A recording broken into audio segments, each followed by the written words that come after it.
আজকের পড়ার বিষয় হচ্ছে তাহলে ডিএনএ রেপ্লিকেশন। আমরা গত ক্লাসগুলোতে ডিএনএ গঠন পড়েছি, আরএনএ প্রকারভেদ পড়েছি। তো আমাদের আজকে হচ্ছে তার পরের topic DNA replication. DNA replication মূলত এর অর্থই হচ্ছে ডিএনএ সংখ্যা বৃদ্ধি। যে প্রক্রিয়ায় ডিএনএ সংখ্যা বৃদ্ধি পায় তো তাকে বলা হচ্ছে ডিএনএ রেপ্লিকেশন। একটি ডিএনএ থেকে দুটি অনুরূপ বা প্রতিরূপ অপত্য ডিএনএ সৃষ্টি হওয়ার প্রক্রিয়াকে বলা হচ্ছে ডিএনএ রেপ্লিকেশন। তাহলে এই ডিএনএ রেপ্লিকেশন এটিকে এটিকে আমরা বলতে পারি ডিএনএ প্রতিলিপিকরণ, ডিএনএ অনুলিপিকরণ বা ডিএনএ সংখ্যা বৃদ্ধিও বলতে পারি। তো ডিএনএ রেপ্লিকেশন এটি একটি বিশেষ প্রক্রিয়ার মাধ্যমে সম্পূর্ণ হয়, যাকে বলা হচ্ছে অর্ধ সংরক্ষণশীল পদ্ধতি। কি বলা হচ্ছে? অর্ধ সংরক্ষণশীল পদ্ধতি। অর্ধ সংরক্ষণশীল পদ্ধতি। অর্ধ সংরক্ষণশীল পদ্ধতিতে এই ডিএনএর রেপ্লিকেশন প্রক্রিয়াটি সম্পূর্ণ হয়। অর্ধ সংরক্ষণশীল পদ্ধতিতে ডিএনএর রেপ্লিকেশন সংখ্যা বৃদ্ধি এই প্রক্রিয়াটি সম্পূর্ণ হয়ে থাকে। তাহলে প্রথমত বিজ্ঞানী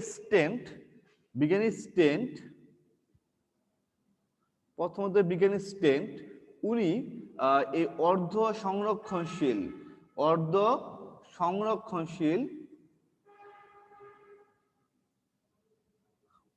সংরক্ষণশীল পদ্ধতি উনি প্রথম এটি প্রয়োগ করেন। তার পরবর্তী পর্যায়ে বিজ্ঞানী মেসেলসন ও হচ্ছে স্টাহল তারা পরবর্তী পর্যায়ে ইকোলি নামক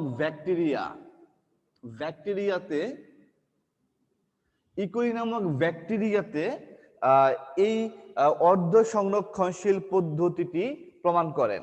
তার পরবর্তী পর্যায়ে বিজ্ঞানী সাইমন উনি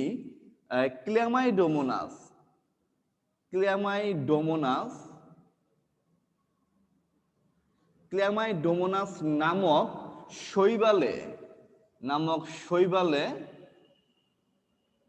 শৈবালে এই অর্ধ সংরক্ষণশীল পদ্ধতির মাধ্যমে ডিএনএর সংখ্যা বৃদ্ধি এটি প্রমাণ করেন। তাহলে এই হচ্ছে প্রাথমিক কিছু ধারণা। তো ডিএনএ সংখ্যা বৃদ্ধি বা রেপ্লিকেশন একে বলা হচ্ছে ডিএনএ অনুলিপিকরণ, প্রতিলিপিকরণও বলা হয়। ডিএনএ রেপ্লিকেশন এটি সম্পূর্ণ হয় অর্ধ সংরক্ষণশীল পদ্ধতির মাধ্যমে। প্রথমত বিজ্ঞানী স্টেন্ট উনি এই অর্ধ সংরক্ষণশীল পদ্ধতি প্রয়োগ করেন। দ্বিতীয়ত মেসেলসন স্টাহল তারা ইকোলি ব্যাকটেরিয়ার মধ্যে এই অর্ধ সংরক্ষণশীল পদ্ধতির মাধ্যমে ডিএনএ সংখ্যা বৃদ্ধি এটি প্রমাণ করেন। তার পরবর্তী পর্যায়ে সাইমন উনি ক্ল্যামাইডোমোনাস নামক শৈবালের মধ্যে এই অর্ধ সংরক্ষণশীল পদ্ধতির মাধ্যমে ডিএনএ সংখ্যা বৃদ্ধি প্রক্রিয়াটি প্রমাণ করেন। তাহলে এই অর্ধ সংরক্ষণশীল পদ্ধতি এটা কি আসলে?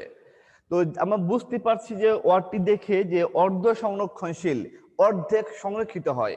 তাহলে একটি ডিএনএ ডাবল হেলিক্সের থেকে দুটি অপত্য ডিএনএ তৈরি হয়। তার মধ্যে একটি সূত্রক হয় পুরাতন এবং একটি সূত্রক হয় নতুন। সেই পুরাতন সূত্রটা হচ্ছে মাতৃসূত্রক আর নতুন আরেকটি সূত্রক তৈরি হয়, যার কারণে একে বলা হচ্ছে অর্ধ সংরক্ষণশীল পদ্ধতি। যেমন যদি দেখি আমরা এমন ডিএনএ অঙ্কন করেছি আগের ক্লাসগুলোতে, এই যে এমন একটি গভীর খাঁজ একটি অগভীর খাঁজ। এখন দেখো যে এই ডিএনএ থেকে এখান থেকে দুটি অপত্য ডিএনএ সৃষ্টি হবে। দেখো এখান থেকে এই যে দুটি অপত্য ডিএনএ সৃষ্টি হয়ে গেল। এখন দেখো যে এখানে একটি ছিল মাতৃ ডিএনএ, তো সেখান থেকে দুটি অপত্য ডিএনএ সৃষ্টি হলো। তার মধ্যে দেখো যে একটি অপত্য ডিএনএ দুটি সূত্রকের মধ্যে একটি হচ্ছে পুরাতন মাতৃসূত্রক এবং নতুন শুধু একটি তৈরি হয়েছে। এখানেও দেখো যে একটি হচ্ছে পুরাতন মাতৃসূত্রক এবং একটি শুধুমাত্র নতুন সূত্রক তৈরি হয়েছে। তাহলে এই যে এই প্রক্রিয়ার মাধ্যমে এক্ষেত্রে একটি মাতৃসূত্র বা একটি মাতৃ ডিএনএ থেকে দুটি অপত্য ডিএনএ সৃষ্টি হয়, যার মাধ্যমে একটি হচ্ছে পুরাতন মাতৃসূত্রক এবং একটি হচ্ছে নতুন সূত্রক সৃষ্টি হয়। তাই একে বলা হচ্ছে অর্ধ সংরক্ষণশীল পদ্ধতি। এই পদ্ধতির মাধ্যমেই ডিএনএ তার সংখ্যা বৃদ্ধি করে এবং এটি হচ্ছে সবচেয়ে গ্রহণযোগ্য পদ্ধতি। তাহলে আমরা দেখবো তাহলে এই পদ্ধতির মাধ্যমে কিভাবে ডিএনএ তার সংখ্যা বৃদ্ধি করে। আমরা ছোট্ট একটি ফিগার অঙ্কন করব, ফিগার অঙ্কন করে তার বিস্তারিত আমরা ব্যাখ্যা দেখব। আশা করি তোমরা সকলেই আমার সাথে সেই ফিগারটি অঙ্কন করবে। আমরা ফিগার অঙ্কন করে তারপর বিষয়টি বুঝবো, তাহলে আমাদের এটি অনেক সময় এটি মস্তিষ্কে থাকবে। আমরা চলে যাচ্ছি আমাদের মূল টপিক, ডিএনএ রেপ্লিকেশনের ফিগার। এই পেজ থেকেই শুরু করলাম।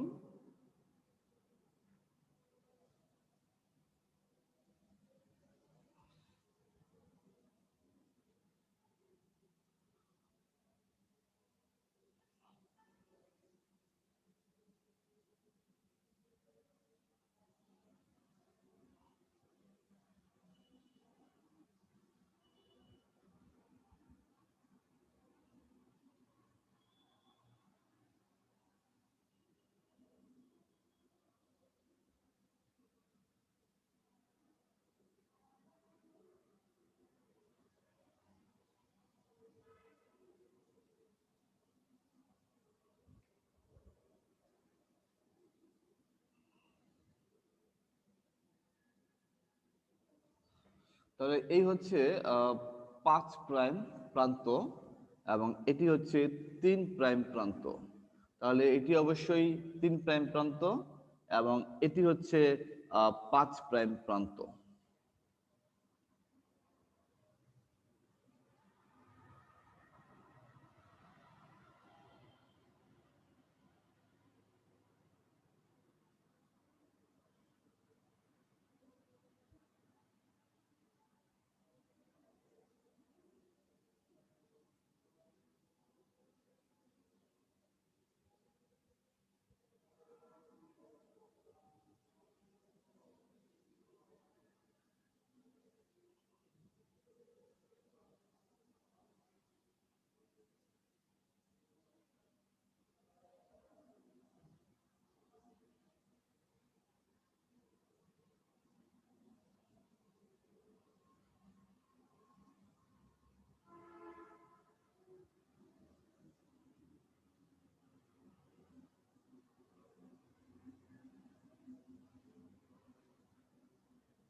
তো এখানে আমরা সূত্রগুলো একটিকে একটু কালো করে দিলাম, দুইটাকে আলাদা করার জন্য। একটা হচ্ছে থাকবে সাদা বর্ণের, একটা হচ্ছে কালো বর্ণের সূত্র। দুটি সূত্রকে সহজেই শনাক্ত বা পৃথক করার জন্য।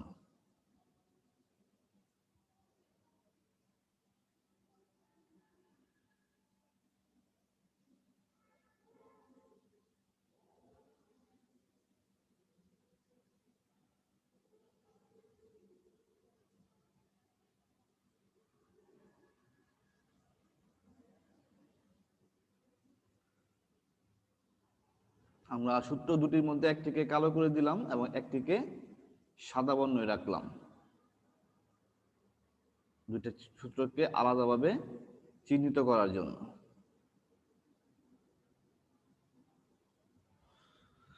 তাহলে এই হচ্ছে রেপ্লিকেশন। তাহলে এটি হচ্ছে আবারও 5 প্রাইম, এটি হচ্ছে 3 প্রাইম, আবার এটি হচ্ছে 3 প্রাইম, এটি হচ্ছে 5 প্রাইম।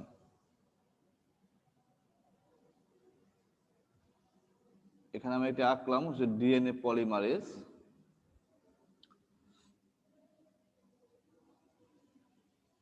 এখানে হচ্ছে লাইগেজ এনজাইম,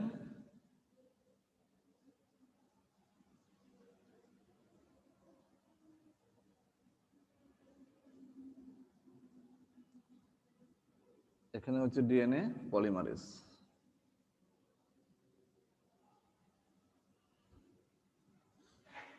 নামকরণগুলো লিখে নেই। এখানে দুটি প্রোটিন হবে, তাহলে এই যে বিন্দুটা একে বলা হচ্ছে অরিজিন অফ রেপ্লিকেশন। এটি হচ্ছে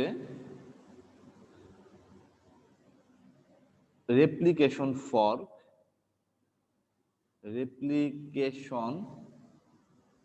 ফর্ক,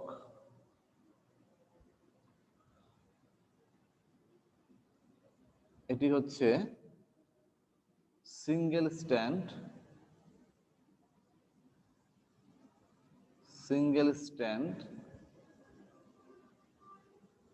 বাইন্ডিং প্রোটিন,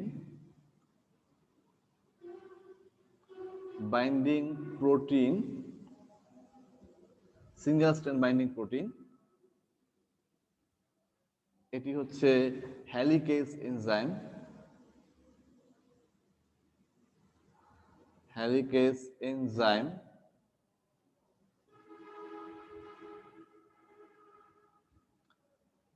এটি হচ্ছে ডিএনএ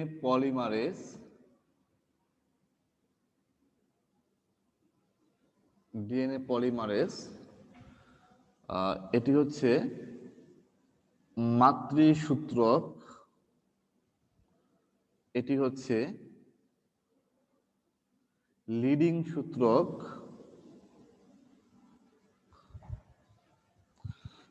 এটি হচ্ছে লাইগেজ এনজাইম,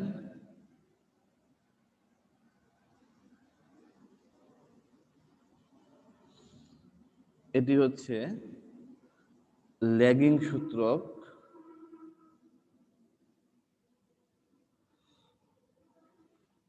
তারপর এই প্রতিটা খণ্ড হচ্ছে ওয়াকাজাকি খণ্ড,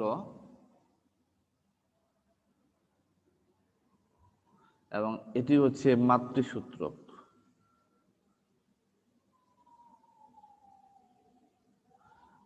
চিত্র ডিএনএ রেপ্লিকেশন প্রক্রিয়া,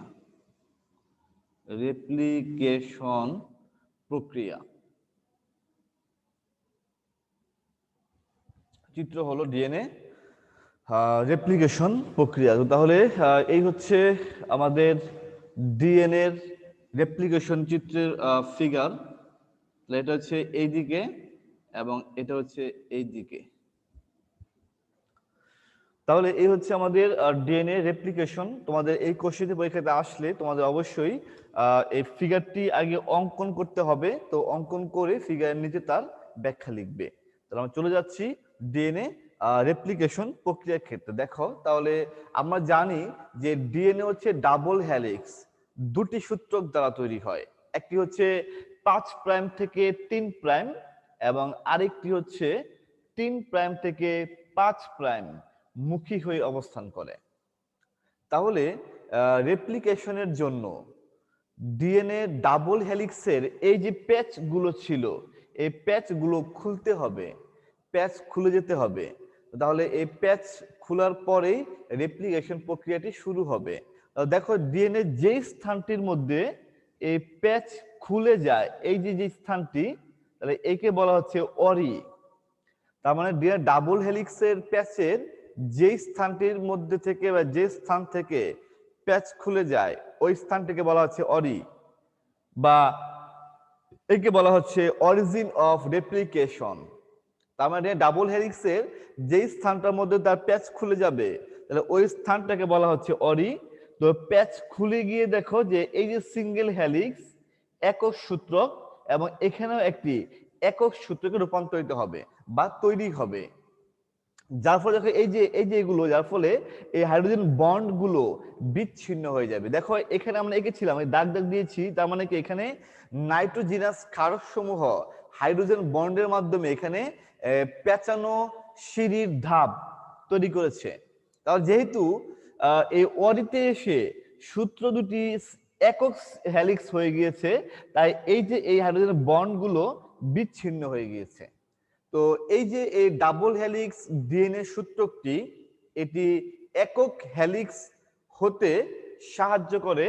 এই যে এইটা নাম কি, হেলিকেজ এনজাইম। এই হেলিকেজ এনজাইম এই ডাবল হেলিক্স ডিএনএ সূত্রকে একক হেলিক্সে রূপান্তরিত করে এবং এই যে এই হেলিকেজ এনজাইম এটি এটিপি থেকে শক্তি নেয়।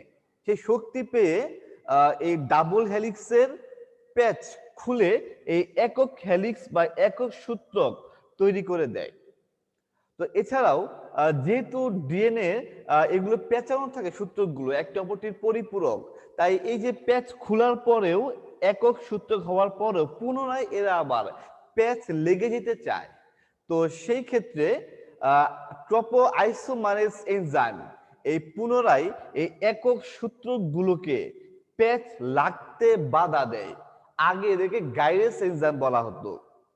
টপো আইসোমারেজ এনজাইমটি গাইরেস এনজাইমেরই একই দলভুক্ত হয়। তাহলে এই যে এই একক সূত্রগুলো যেন আবার আকর্ষণের ফলে যেন আবারও প্যাচ লাগতে না পারে, তো সেজন্য টপো আইসোমারেজ এনজাইম কাজ করে। এছাড়াও এদের মধ্যে যেমন দেখো আবার যেন এই যে হাইড্রোজেন বন্ডগুলো যেন আবার সৃষ্টি হতে না পারে, আবার প্যাচ লাগতে না পারে, তো সেই ক্ষেত্রে দেখো এই যে এখানে দুইটা দেখা যাচ্ছে প্রোটিন, এখানে দুটো দেখা যাচ্ছে প্রোটিন, তার মানে একে বলা হচ্ছে কি single strand binding protein. Single strand binding protein, এই প্রোটিনগুলো সূত্রকগুলোকে দুই দিক থেকে টেনে ধরে রাখে, ফলে এই যে এই একক সূত্রকগুলো পুনরায় আর প্যাচ লাগতে পারে না। তাহলে এই যে এই একক সূত্রক এইটা এবং এই যে এই সূত্রকটা, এই দুইটা সিঙ্গেল বা একক সূত্রক এরা পরবর্তী পর্যায়ে নতুন সূত্রক তৈরি করার সাচ হিসেবে কাজ করে। তাহলে এই যে এটা তো আগে থাকবে না, থাকবে শুধু হচ্ছে এই মাতৃসূত্রকটা এটা, এবং থাকবে হচ্ছে শুধু এই যে এটা। তো তখনই আমাদের রেপ্লিকেশনের জন্য ঠিক মাতৃসূত্রকের অনুরূপ মাতৃসূত্রকের সাথে আরেকটি সূত্রক আমাদের তৈরি করতে হবে। তো সেই ক্ষেত্রে কাজ করে এই ডিএনএ পলিমারেজ। তার মানে এই যে এটা ডিএনএ পলিমারেজ এই যে এই একক সূত্রক মাতৃসূত্রককে দেখে তার পরিপূরক আরেকটি এই যে কালো বর্ণের সূত্রকটি তৈরি করবে। কে তৈরি করবে? DNA polymerase. এখন ডিএনএ পলিমারেজ এই কালো বর্ণের সূত্রকটি তৈরি করার জন্য তার আগে থেকে একটি ছোট সূত্রক থাকতে হবে, যে সূত্রকের 3 প্রাইম প্রান্তে একটি মুক্ত ওএস মূলক থাকে। মুক্ত ওএস মূলক থাকলেই তখনই ডিএনএ পলিমারেজ একটির পর একটি পরিপূরক নিউক্লিওটাইডকে এনে এখানে জোড়া লাগিয়ে এমন একটি কালো বর্ণের আরেকটি সূত্রক তৈরি করতে পারবে। তো তাহলে কি লাগবে? আগে থেকে বিরাজমান ছোট একটি সূত্রক লাগবে যার 3 প্রাইম প্রান্তে একটি মুক্ত ওএস মূলক থাকে। মুক্ত ওএস মূলক থাকলেই তো তখনই শুধুমাত্র এই ডিএনএ পলিমারেজ সে ওই মুক্ত ওএস মূলকে একটির পর একটি নিউক্লিওটাইডকে এনে জোড়া লাগিয়ে বা যুক্ত করে সে এই যে এই কালো বর্ণের সূত্রকটি তৈরি করতে পারবে। তো এই ক্ষেত্রে কাজ করে প্রাইমেস এনজাইম। কি কাজ করে? Primase enzyme.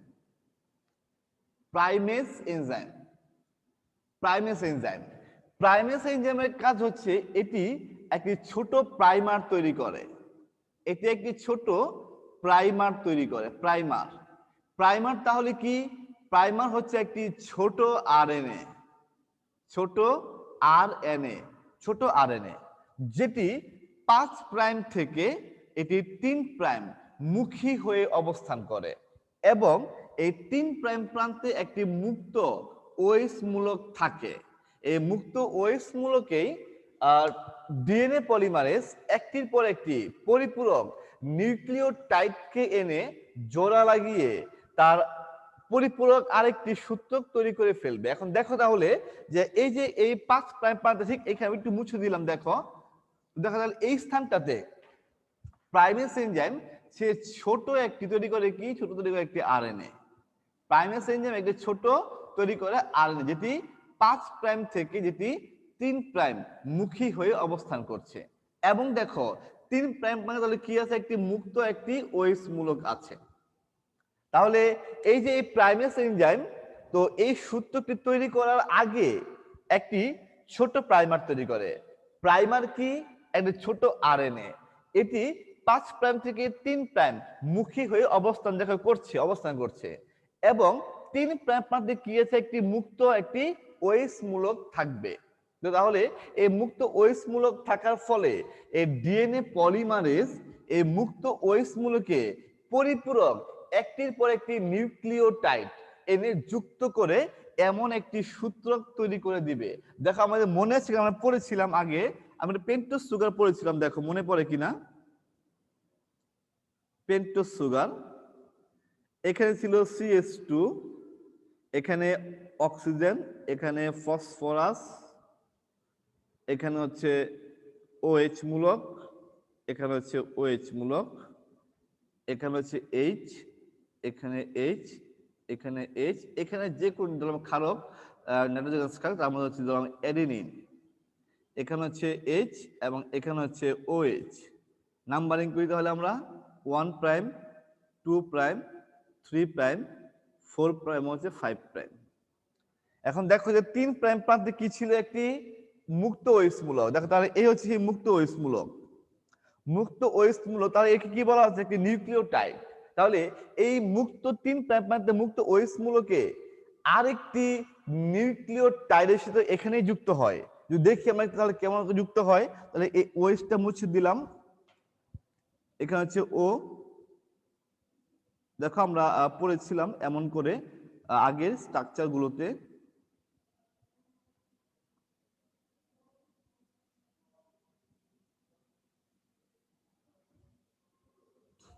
এখানে H, এখানে H, এখানে H, এখানে ধরলাম তাহলে হচ্ছে থাইমিন ধরলাম আমরা, এখানে একটি ক্ষারক, নাইট্রোজিনাস ক্ষারক, এখানে হচ্ছে H, এখানে হচ্ছে OH। নাম্বারিং করি তাহলে আমরা আবারও 1 প্রাইম, 2 প্রাইম, 3 প্রাইম, 4 প্রাইম, হচ্ছে 5 প্রাইম। এখন দেখো যে এখানেও দেখো, এই যে এখানেও 3 প্রাইম প্রান্তে কি একটি ওএইচ মূলক, দেখো এখানেও আছে, এটি কি একটি ওএইচ মূলক থাকছে। তার মানে এই যে সেই প্রাইমারের ওএইচ মূলক 3 প্রাইমের মুক্ত ওএইচ মূলক ছিল। তাহলে মুক্ত ওএইচ মূলকে এই যে এই ডিএনএ পলিমারেজ এনজাইম, দেখো মুক্ত ওএইচ মূলকে এই যে এখানে ছিল, মুক্ত ওএইচ মূলকে একটির পর একটি পরিপূরক নিউক্লিওটাইডকে এনে জোড়া লাগিয়ে এমন একটি সূত্র ধীরে ধীরে তৈরি করে ফেলবে। তাহলে দেখো যদি এখানে হয় অ্যাডেনিন, তাহলে পলিমারেজ নিয়ে আসবে থাইমিনকে। এখানে যদি হয় সাইটোসিন, তাহলে ডিএনএ পলিমারেজ নিয়ে আসবে হচ্ছে গুয়ানিনকে। এখানে যদি হয় গুয়ানিন, তাহলে ডিএনএ পলিমারেজ নিয়ে আসবে সাইটোসিনকে। এখানে যদি হয় থাইমিন, তাহলে ডিএনএ পলিমারেজ নিয়ে আসবে হচ্ছে অ্যাডিনিনকে। তাহলে এই যে এমন করে আবার সাইটোসিন, আবার গুয়ানিন, তার মানে এমন করে দেখো যদি মাতৃ সূত্রকে থাকে অ্যাডিনিন, নিউক্লিওটাইড অ্যাডেনিন যুক্ত, তাহলে সেই ক্ষেত্রে এই যে ডিএনএ পলিমারেজ তার পরিপূরক থাইমিনকে এনে যুক্ত করবে কোথায়? এই 3 প্রাইম প্রান্তে এই যে এই মুক্ত ওএইচ মূলকে, এই যে এই মুক্ত ওএইচ মূলকে কি সে যুক্ত করবে। এবং দেখো এই যুক্ত করে করে একটির পর একটি সে জোড়া লাগিয়ে লাগিয়ে এমন নিবিড়িচ্ছিন্নভাবে একটি সূত্রক তৈরি করে দিবে। তাও দেখো যে এই যে এমন 3 প্রাইম প্রান্তে মুক্ত ওএইচ মূলকে একটির পর একটি এই যে এমন পরিপূরক নিউক্লিওটাইডকে জোড়া লাগিয়ে লাগিয়ে একটি নিবিচ্ছিন্ন একটি সূত্রক তৈরি করে দিবে।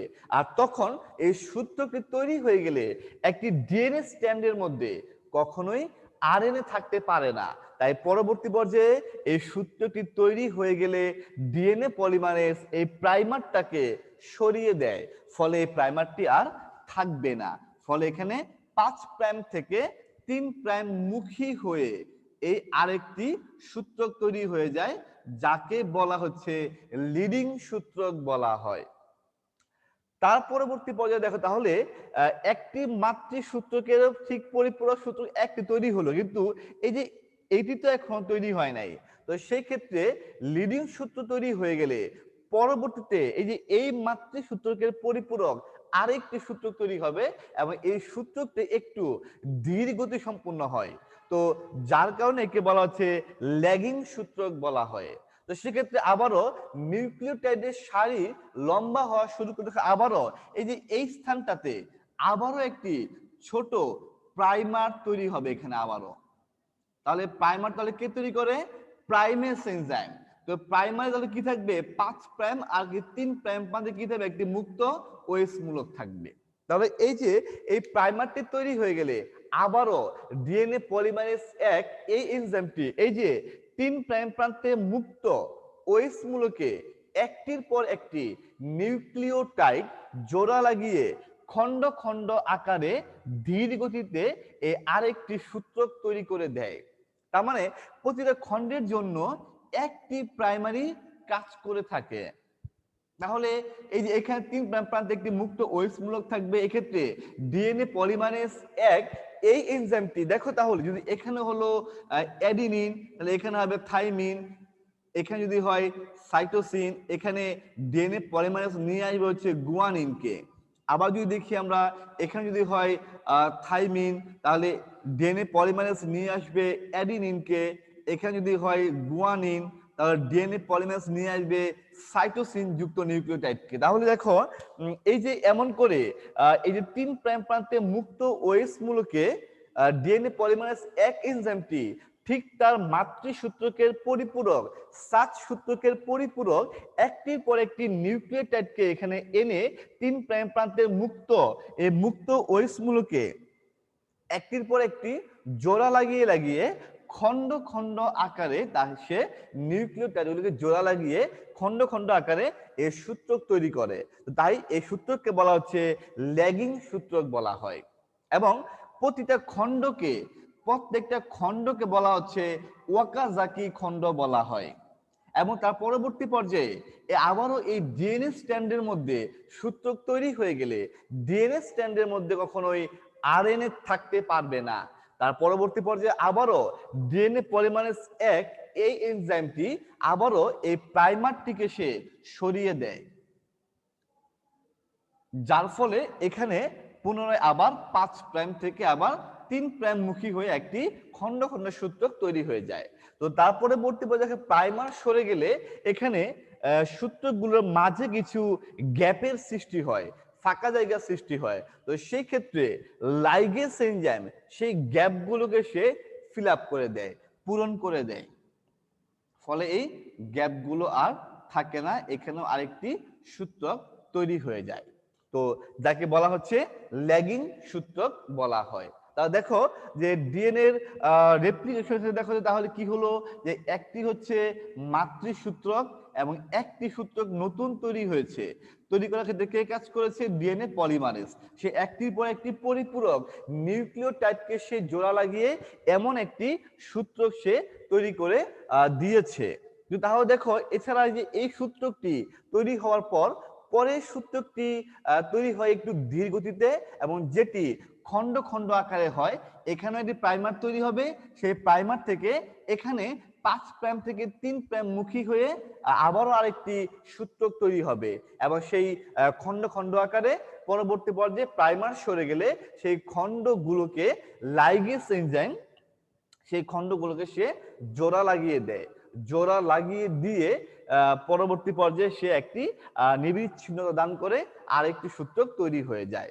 তাহলে এই প্রক্রিয়ার মাধ্যমে ডিএনএ তার সংখ্যা বৃদ্ধি করে। দেখো একটি মাতৃ ডিএনএ থেকে দুটি অপত্য ডিএনএ সৃষ্টি হয়ে যায় এবং অপত্য ডিএনএ সৃষ্টি হওয়ার জন্য কাজ করে ডিএনএ পলিমারেজ। এখন আরেকটি বিষয় হচ্ছে যে এই যে যুক্ত হয় ডিএনএ প্রায় প্রতি 1000 জিনের মধ্যে মাঝে মাঝে ডিএনএ ভুল হয়ে যায়।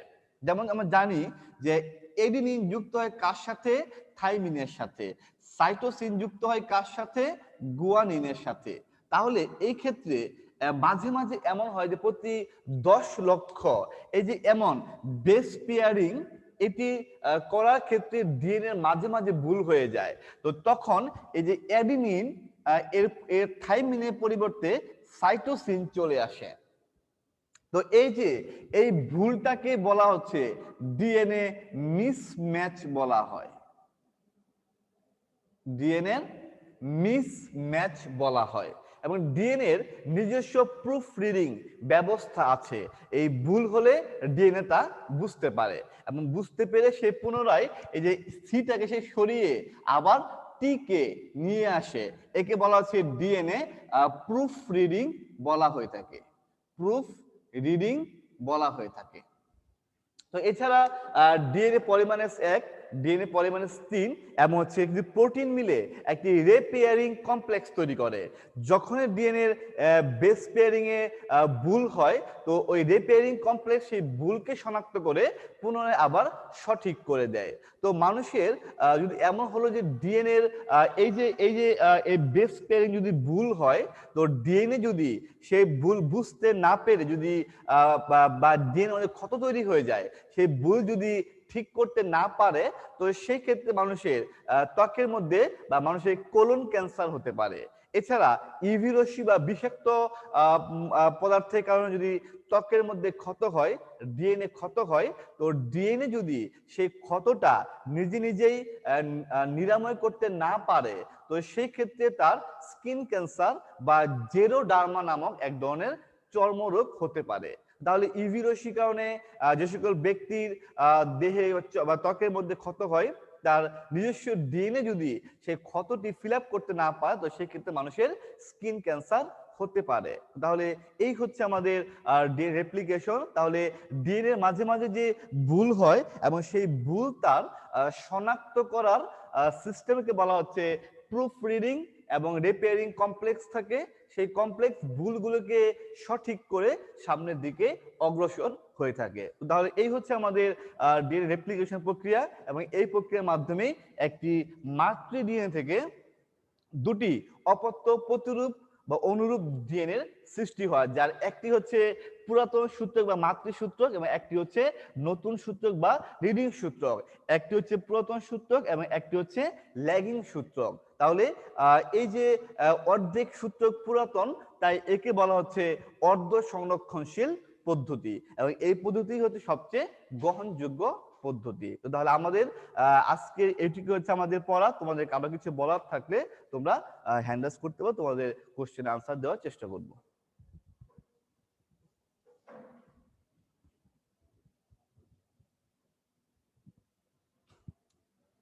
তো আমাদের আজকে সময় আমাদের খুবই অল্প, তাই আজকে আর কথা বাড়াচ্ছি না। তো তোমাদের কোনো প্রবলেম থাকলে তো তোমরা আগামী ক্লাসেও আমাকে ক্লাস শুরু করার আগে কোশ্চেন করতে পারবে, আর তোমাদের কোশ্চেন আনসার দিয়ে তারপর পরের টপিক শুরু করব। তো আজকে এই পর্যন্তই, আজকে কথা বাড়াচ্ছি না। ভালো থাকবে সবাই, ধন্যবাদ সবাইকে।